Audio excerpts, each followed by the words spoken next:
मंदिर भितर दियों को मानिलानी दुर्वृत्त लुटिनेला ठाकुर अंगरे लगी समस्त अलंकार।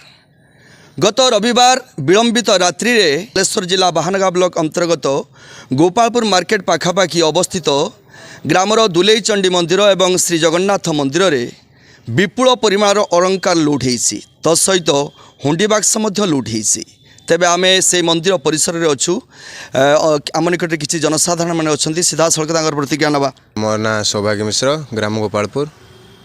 कौन घटना काली राति 2:14 2:24 भितर 3 जन दुर्वृत्त आम जो सीसी कैमेरा माध्यम देखी 3 जन दुर्वृत्त आम यही पाख भाई घर बाड़ को जो तार बाड़ अच्छी तार को काटी एपटू आसती आम दुलेईचंडी मंदिर मिनिमम 100 भरी ऊर्ध रूपा हुंडी बाक्स रामनवमी पाखु बेलू खोला हुए हुंडी बाक्स किंतु ए वर्ष खोला होती 40-50 हजार परिमाण टंका अन्य जिनस सब नहीं जाइछंती।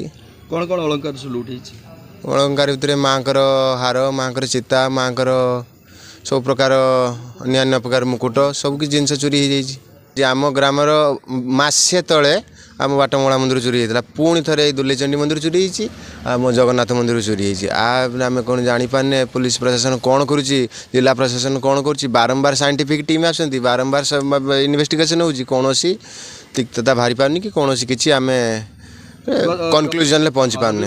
एथिरे प्रथमतः होचु ए प्रशासनिक संपूर्ण अवहेला नहले एमिति बारंबार चोरी होवार कारण सत्वे भी प्रशासन केमिति से चोर पाखर पहुँची पारुनी।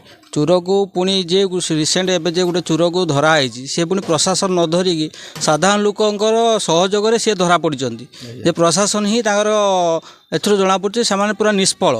आउ गोपालपुर एरिया रे वर्तमान चोरी परिमाण बहुत बढ़ी जाइए। रिसेंट उपरे घर घर पाखरे से श्रीम जगन्नाथ मंदिर आगरे घर भी चोरी होता सुना गहना सब लुट होती मसे पर पुणी ये गोटे दिन गोटे राति जगन्नाथ मंदिर दुलेईचंडी मंदिर 2टा मूर्ति एकाले चोरी होती पुणी आउ थे आगुरी भी होती गोटे गोटे मंदिर को 3 थर लेखा चोरी कर जहाँकि प्रशासन एटा संपूर्ण अवहेला और तार अपारगता जना पड़ू जहाँकि गोटे प्रशासन क्षेत्र में से तत्परता और से अपडेशन करवा दरकार जार किसी प्रिकसन ने जहाँद्वारा कि चोरीटा कमिज ना एमती तो है प्रति दिन को आउट दिन को दिन बढ़ी बढ़ी चलो आ प्रशासन ए किसी लगुच से किसी से बेसी सीरियसनेस नौना जहाँ ये बढ़ी बढ़ी चलुच।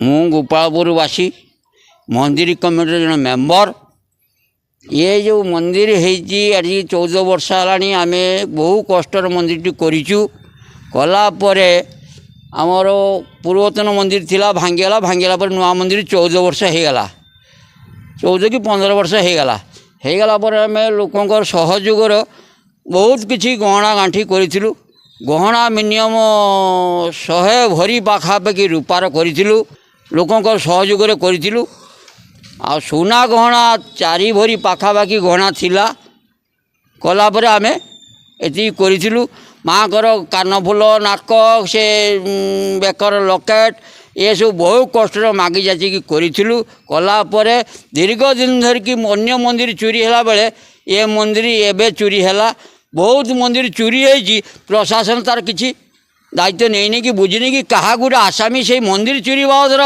प्रशासन जो आम फांडी थिला फांडी थाना हला परे को प्रशासन ये दायित्व बुझीने कि एपर्यंत गुरुत्व देनी। अत्यंत दुख परितापर विषय गतकाली जो घटनाटी घटी आम मंदिर रे आम समस्त विश्वास प्रति एक कुठाराघात होती जो असामाजिक व्यक्ति एभली दुष्कर्म करिसंती सेमाने को पाई जे कौन दंड रही से कथा माँ विचार करेंगे। यही ग्रामवासी मानकर तांकर दान तांकर कष्ट तांकर परिश्रम सबू परे जो भली भाव में मंदिरटी आगे चली माँ जो जो गहना सब थिला जहाँ जहाँ जिनिस सब रखाई से गुड़ाक सब चोरी हो जाए। विश्वास धर्म प्रत्येक कुठारघात हो जो भली लोक असामाजिक व्यक्ति एभली कार्य करचंती ମା ସେମାନଙ୍କୁ ଠିକ୍ ଦଣ୍ଡ ଦିଅନ୍ତୁ ଆମ ଏତିକି କାମନା। ଆଉ ପ୍ରଶାସନ ପୋଲିସ ପ୍ରଶାସନ ଏବଂ ସେମାନେ ତାଙ୍କର ଚେଷ୍ଟା କରନ୍ତୁ କେମିତି ଭାବରେ ଏଭଳି ଦୋଷୀକୁ ଧରି ତାକୁ ଠିକ୍ ଭାବରେ ଦଣ୍ଡ ବିଧାନ କରିବେ। ମନ୍ଦିର ଯେତେ ବର୍ଷରେ ହେଲାଣି ଆମ ପିଲାଦିନୁ ବାପା କେହି ହାତ ମାରି ନଥିଲେ, ହଠାତ୍ କାଲି ରାତିରେ ସବୁ ଘଟଣା ହେଇଛି। ତେଣୁ ପୋଲିସ ପ୍ରଶାସନ ଦାୟିତ୍ୱ ନେଇଛି, ସେମାନେ ଯାହା ଆଉ ଗୋଟେ ମନ୍ଦିର ଜଗନ୍ନାଥ ମନ୍ଦିର ମିଠି ପାଖରେ ସେଠି ରୂପା ମୁକୁଟ ଆଉ ତାର ଚିତା ରୂପା ଜିନିଷ ଗୋଟେ ଯାଇଛି। ବିଶ୍ୱାସ ତ ହରି ଯାଉଛି ଏଇଟା ନିଶ୍ଚିତ କଥା। ଦ୍ୱିତୀୟ କଥା ଲାଗୁଛି ଆମର ଇଏ ଦେବୀ ପ୍ରତି ଆମର ଭରସା ଅଛି, ସେ ଚୋରମାନେ ନିଶ୍ଚିତ ଧରା ପଡ଼ିଲେ ମୋର ବିଶ୍ୱାସ। ପ୍ରତ୍ୟକ୍ଷ ଦେବୀ ହିସାବରେ ନା କେଉଁଠି ଇଏ ଗୋଟେ ସେମାନଙ୍କ ଭକ୍ତିକୁ ଆଘାତ ଲାଗିଛି। ଯେଉଁ ପ୍ରସିଦ୍ଧ ମହିମା ରହିଛି ମା ଦୁଲେଇ ଚଣ୍ଡୀଙ୍କର, ଗୋପାଳପୁର ଅଞ୍ଚଳର ପ୍ରସିଦ୍ଧ ଠାକୁରାଣୀ ଦୁଲେଇ ଚଣ୍ଡୀ ମା, ତାଙ୍କ ଉପରେ ସେ ନ୍ୟସ୍ତ କରୁଛନ୍ତି। ନିଶ୍ଚୟ ମା ସେ ଚୋରମାନଙ୍କୁ କଠିନରୁ କଠିନ ଦଣ୍ଡ ଦେବେ, ଏ ଆଶା ପ୍ରକଟ ବିଶ୍ୱାସ ସେମାନେ ରଖିଛନ୍ତି। ସେପଟେ ପ୍ରଶାସନ ନିକଟରେ ମଧ୍ୟ ସେମାନେ ଦାବି କରୁଛନ୍ତି। ଯେତେବେଳେ ଦିନକୁ ଦିନ ମନ୍ଦିର ଚୋରି ବାରମ୍ବାର ବଢ଼ି ଚାଲିଛି, ସେତେବେଳେ ପୁଲିସ ପ୍ରଶାସନ କରୁଛି କ'ଣ? ତେବେ ସେ ଦାବି କରିଛନ୍ତି ଯେଉଁ ଲଗାତାର ଗତକାଲି ରାତିରେ ରବିବାର ରାତିରେ ଯେଉଁ 2ଟି ମନ୍ଦିର ଲଗାତାର ଚୋରି ହେବା, ଇଏ ଗୋଟେ ପୁଲିସକୁ ଖୋଲାଖୋଲି ଭାବେ ଚ୍ୟାଲେଞ୍ଜ ଆମେ କହିପାରିବା। କାରଣ ଗତ ରବିବାର ଦିନ ଏକ ଚୋରକୁ ଗ୍ରାମବାସୀ କାବୁ କରି ଦେଇଥିଲେ, ଥାନାରେ ଜିମା ଦେଇଥିଲେ ଏବଂ ସେଠାରେ ଥାନା ଅଧିକାରୀ ତାକୁ କୋର୍ଟ ଚାଲାଣ କରିଥିଲେ। ଏବଂ ସେଇଦିନ ରାତ୍ରିରେ ଚୋରି ହେବା ଇଏ ଗୋଟେ ଖୋଲାଖୋଲି ଭାବେ ଚୋର পুলিশକୁ ଚ୍ୟାଲେଞ୍ଜ ଦେଇଛି, ଆମେ କହିଲେ ଅତ୍ୟୁକ୍ତି ହେବ ନାହିଁ। ତେବେ କେବେ ଏଇ ଚୋର ପୁଲିସ ଖେଳରେ ଅନ୍ତ ହେଉଛି, କେବେ ଚୋରମାନଙ୍କୁ କାବୁ କରିବାରେ ପୁଲିସ ସଫଳ ହେଉଛି, ସେହି ଦିନକୁ ଅପେକ୍ଷା। ବାହାନଗାରୁ ଜୟଦେବାଚାର୍ଯ୍ୟ, କାମୟାବ ଟିଭି।